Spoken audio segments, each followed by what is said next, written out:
Today we will start solution, the next chapter of 12th chemistry. And the solution, how can you define solution? A solution is always a homogeneous mixture. We know that on the basis of constituent particles, the matter can be classified into two categories, or chemical classification, pure substance and mixture. And mixture is of two types, one is homogeneous, another is heterogeneous. According to homogeneous mixtures, those mixtures which have same phase throughout the solutions, and these mixtures have single phase. Okay, so a solution is defined as a homogeneous mixture of two or more non-reacting components. There has to be two and more components which are non-reacting, and these two components are defined as solute and solvent.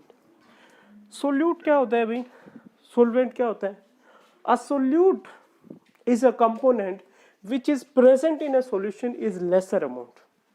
Okay, and solvent is a component which is present in higher amount. Like say for example, if we have to add, or we have to make a solution of water and sugar, that means sugar is working as solute and water is working as solvent in this. Binary solution is always made up of two components. Okay, next, what are the types of solution? So on the basis of solute and solvent constituent, there are basically solid solutions, liquid solution and gaseous solutions are there, and all are having three subpart. Okay, gaseous solution में आप solvent को हमेशा gas रखेंगे, liquid solution में solvent liquid रखेंगे, और solid solution में solvent को हमेशा सॉलिड रखेंगे. नाउ द थिंग इज, आपको सोल्यूट को चेंज करना है. अगर आप गैस इन गैस रखते हैं सोल्यूट, तो जो मिक्सचर ऑफ गैसेस है वो उसका क्या रहेगा? एग्जाम्पल रहेगा air. Air is mixture of gases, that is gas in gas solution. Okay, liquid in gas solution, chloroform mixed with N2 gas, liquid gas solution में. इसको आप ऐसे समझिए, जो मॉइस्चर होता है एटमॉस्फेयर में, that is working as liquid in gas solution. Solid in gas, camphor in nitrogen gas, या फिर किसी भी गैस की प्रेजेंस में आपके पास सॉलिड प्रेजेंट है, उसे आप सॉलिड इन गैस सॉल्यूशन बोलेंगे. Now second type is liquid solution. So what is gas in liquid? Gas in liquid, have you understand? Oxygen dissolved in water. All the aquatic animals are survived only due to the reason that oxygen is dissolved in water. So gas in liquid is oxygen in water. Liquid in liquid, दारू में पानी भाई, ethanol in water. Solid in liquid is glucose dissolved in water. Gas in solid is, ऐसे ना solid in liquid simple, जो आप glucose या फिर नमक को डिसोल्व करते हैं पानी में.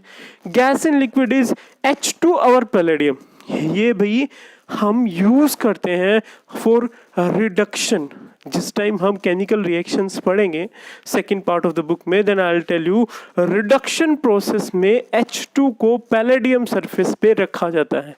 That is gas in solid solution. Liquid in solid, Hg with sodium, amalgam of Hg with sodium is used in most of the electrode, is liquid in gas. Solid in solid, alloy भाई, ये सबसे best example है. अगर हम alloys की बात करते हैं, आप ब्रास की बात कीजिए, ओके, टिन की बात कीजिए, these all are alloys. Alloys are solid in solid homogeneous mixtures, okay, which are non-reacting. So solution में सबसे important चीज़ है कि दो components होने चाहिए और वो non-reacting होने चाहिए. इसमें एक कैटेगरी जो है वो ये होती है aqueous and non-aqueous solution. So aqueous और non-aqueous solution कौन से होते हैं भाई? Aqueous solution वो होते हैं जिनमें solvent water हो, और non-aqueous solution में solvent जो है वो other than water होता है. Aqueous, AQUEOUS, are the solution in which the solvent is water. Non-aqueous solution are the solution in which solvent is other than water. Okay. Next we move on to concentration. Concentration basically हम measure करते हैं कि solute की कितना amount किसी solvent में present है. Concentration हमें कंपोजिशन बताता है सॉल्यूशन की, that how much amount of solute is present in how much amount of solvent. Okay, एक सॉल्यूशन जो है जिसकी कंसंट्रेशन ज़्यादा है, जिसमें सोल्यूट की कंसंट्रेशन या सोल्यूट ज़्यादा अमाउंट में वो कंसंट्रेटेड होता है, जिसमें सोल्यूट कम अमाउंट में है वो डाइल्यूट सॉल्यूशन होता है. Next, in this figure, we have shown that there are 4 beakers, and in first beaker 1 drop, second beaker 2 drop, third beaker 3 drops, and fourth beaker 4 drops. These having different concentrations, different compositions of solute and solvent. These 4 beakers. So there are some methods for calculations of concentration. Very first method is mass percent. So how can we calculate the mass percent? Mass percent basically हमें बताता है कि 100 ग्राम solution में, 100 ग्राम solution में, solvent में नहीं, 100 ग्राम solution में कितना ग्राम सोल्यूट प्रेजेंट है. ओके, तो mass percent is defined as a ratio of mass of component of solution and total mass of solution multiply by 100. Mass percent basically mass of component divided by total mass into 100 होता है. जैसे मैंने बात की कि मैंने 10 gram glucose को 100 ग्राम solution में मिलाया, मतलब क्या है, 10 ग्राम ग्लूकोज को 90 ग्राम पानी में मिलाया, तभी तो टोटल मास जो है सॉल्यूशन का वो क्या हो जाएगा, 90 + 10 100. तो मास कितना था भाई, जिसकी हमें मास परसेंट निकालने ग्लूकोज की 10 था. टोटल मास कितना है 100 मल्टीप्लाई बाय 100, कितना परसेंटेज आ गया, 10% आ गया. So mass percent is mass of component जिसका हमें निकालना है divided by total mass into 100. Next is a problem related to mass percent. We are considering that the problem is calculate the mass percent of benzene and carbon tetrachloride. If 22 gram benzene को 122 gram carbon tetrachloride में मिलाया गया, 22 ग्राम dissolved in 122 gram of carbon tetrachloride. So we have to calculate the mass percent of benzene. Okay, mass percent benzene का कैसे calculate करोगे आप? Mass percent 22 divided by total mass of solution 22 plus 122 into 100, आपके पास percentage आ जाएगी भी. Next is volume percent. There are few solutions in which there is volume of solute and solvent we use. तो volume percent is volume of component divided by total volume into 100. Okay, जैसे मैं बात करता हूँ, मैंने 10 ml ethanol को 100 ml solution में मिलाया तो कितना परसेंट हो गया स्ट्रेट अवे. अगर 100 ml सॉल्यूशन है तो स्ट्रेट अवे कितना परसेंटेज हो गया भाई, 10% हो गया. दैट मीन्स आपके पास जो टोटल वॉल्यूम है सॉल्यूशन का that is 100 and it is present as 10 gram. Okay, next is 10 gram need 10 ml. Next is mass by volume percent. There are few solution in which mass by volume percent is used. That means mass of solute is in gram and volume of solution in ml. Like say for example आपने पानी जो है वो 50 ml लिया है और उसमें 2 ग्राम जो है चीनी मिला दी, शुगर मिला दी, या फिर 2 ग्राम सोडियम क्लोराइड मिला, नमक मिला दिया. In these type of solution, we express them by mass by volume. Okay, as shown in problem, 40 gram of sugar in 600 ml of sugar solution. Total solution 600 ml है, 40 by 600 into 100. This is 6.66% mass by volume percentage. Now we move on to part per million. Part per million हमें बताता है भाई किसी component का total number of part में से multiply by 10⁻⁶, मतलब मिलियंथ पार्ट में से कितना पार्ट कंपोनेंट का प्रेजेंट है, मिलियंथ पार्ट में से कितना पार्ट कंपोनेंट का प्रेजेंट है.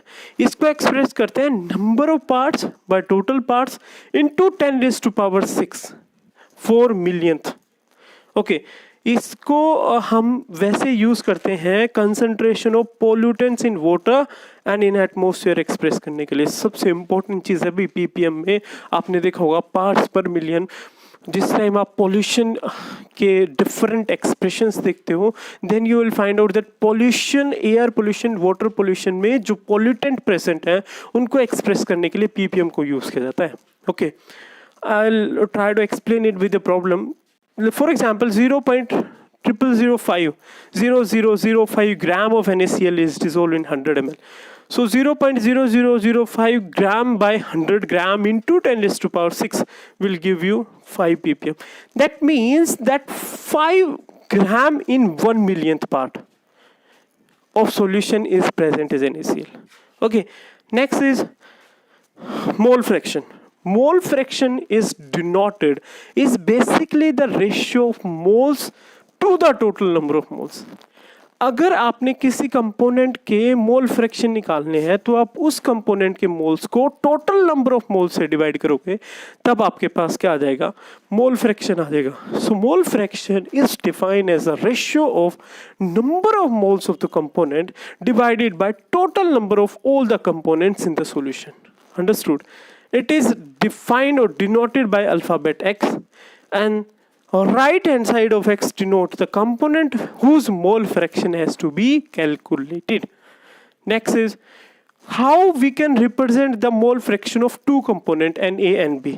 अगर आपने XA calculate करना है तो Na number of moles of A divided by total number of moles. अगर XB calculate करना है तो number of moles of B divided by total number of moles